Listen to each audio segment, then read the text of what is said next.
nako, pauwi ako naman. Mahirap talaga sir kasi napanggahan nyo yan eh. Wala ba kayo? Huwag nyo lang gagawin nyo sir kasi na ano, pipicturan nyo lang. Wala po tayong pang magagawa na. Ano lang, tatawag kayo ng traffic enforcer. Ano yan, nag-full stop? Ano, hindi niya napansin daw eh. Hindi niya napapansin eh. Buti nga ako yung pasahero, hindi buwaba. Hindi pa nakababa. Kaya nagulat kami, biglang kumakalabog na gano'n.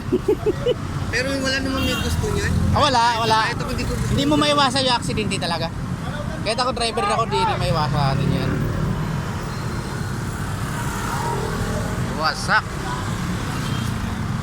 Wasak talaga eh. Oh? Bilisan niyo, balotong mo muna. Buti lang kamo eh, di buwaba yung pasahero. Kung buwaba sa pool. Ayan po. Nadali sinakyang mo jeep. Nadali na. Ano to? Starix.